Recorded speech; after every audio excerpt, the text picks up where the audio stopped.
How's it going, everyone? My name is Mason Mallory. This is my home audit.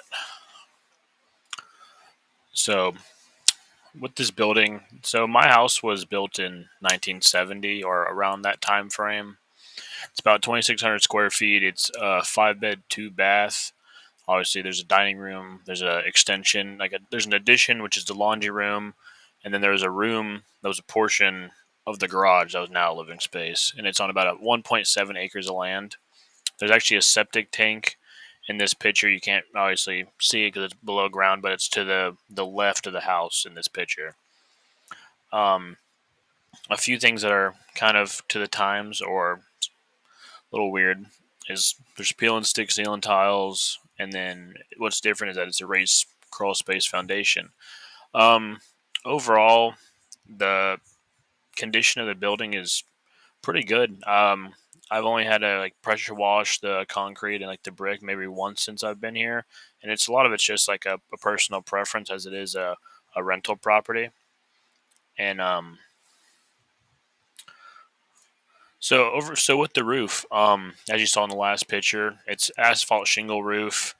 The I don't know the actual age of the roof. I was never able to get that from my landlord, but they're of a black color, and with that being black, it actually has a lot more.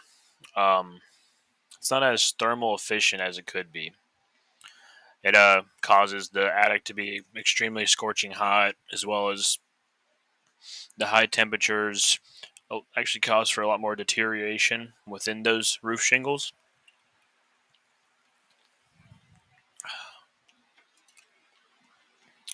So I'll go over this. So my interior ceiling, like I said before, it's this almost peel and stick ceiling tile in the majority of the house, and then there's two rooms that have finished drywall ceilings because they're additions. But this peel and stick ceiling tile, it's it's a little something, and there's some visible water damage. I don't know if it was while I've been living here or since then. And there's also a few different areas where there's penetrations through the ceiling, as well as this peel and stick sort of ceiling tile, which definitely causes for air to infiltrate from my attic into the home, causing for it to be less energy efficient. So for exterior walls, like you saw originally in that first picture, it's made out of brick, and based off it being 1970s, I would assume it'd have some sort of wool insulation behind there. I don't know exactly what the standard was back in the 70s for insulation. And there's on the back side of the house, there's a plastic siding, pretty much like a vinyl siding covering maybe about 20 feet of brick.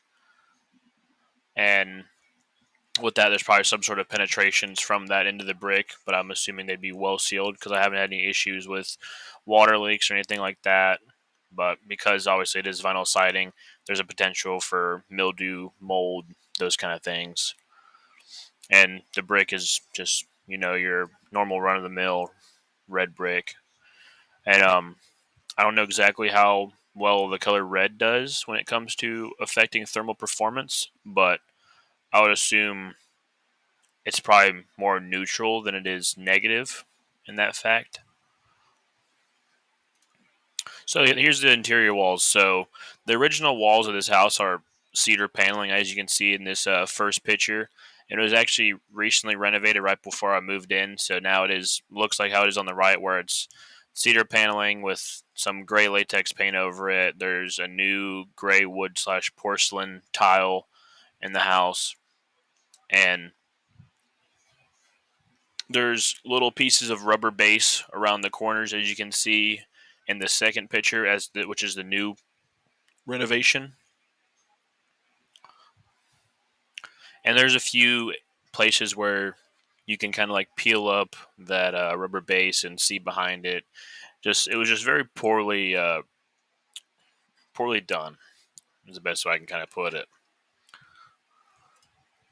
So my water heater. So I have a A.O. Smith water heater. It's about 4 years old.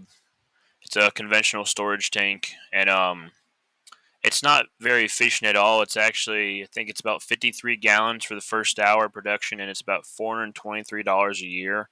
And it's on like the higher end of the energy guide spectrum.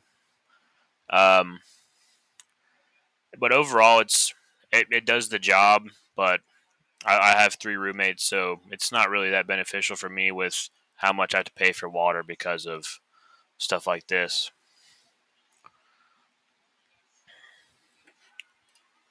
So my air handler, it's a Ream air handler. I wasn't actually able to look up the the serial number because I looked up the serial number and I found it to be 1995, but that just doesn't make any sense to me.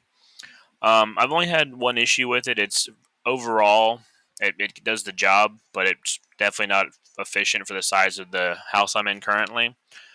It's centrally located around the majority of the bedrooms, where it's probably me pushing most of the air through. But all the major open spaces, if it was a little bit closer, a little bit further down the hallway, it'd probably be a little bit more beneficial for the overall household.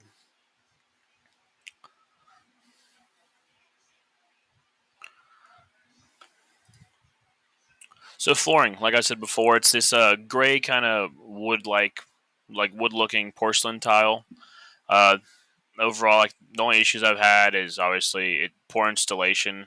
Like was a lot of my biggest issues. Like there's a few loose tiles, there's cracked grout, there's cracked tiles that are grouted in place, cracked, and it's super resilient. And honestly, it's probably one of the better options when it comes to thermal benefits because porcelain it's made at a high temperature, as well as it can retain its heat, so it won't warp or anything like that, and it'll actually kind of keep the place warm if it's the winter and you have your heater on, and it'll keep the place cool whenever you have your AC going in the summer. And this floor is only about a year old. It was put in July 2023.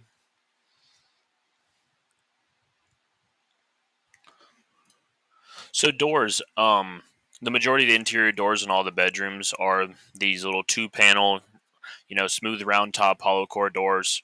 Um, Overall, they get the job done. There's not really too much I can say. Um,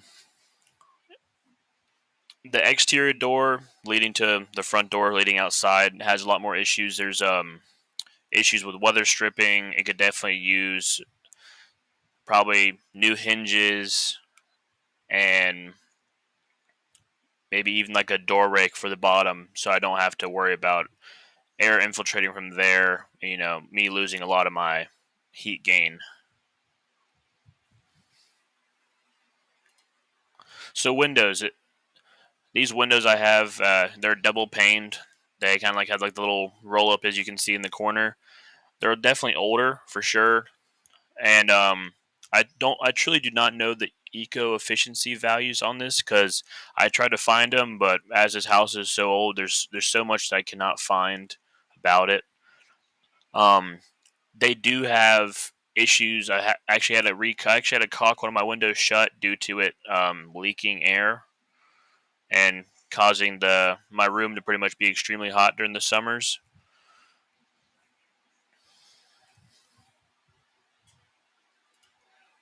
So appliances, I just have your normal your normal Frigidaire, like fridge, just a normal kind of microwave. I don't really know if there's a whole lot of eco efficiency behind these. The miniature little stove, or not stove, the miniature little oven slash air fryer doobie that I have here. It's probably the most eco efficient thing here, as it is smaller, it takes up less space, so it definitely uses a lot less energy. As well as it turns itself off when it's done. Like there's a timer setting on it, and it turns itself off. It's almost like a toaster or an air fryer in that aspect. But overall, this has been my home audit. There wasn't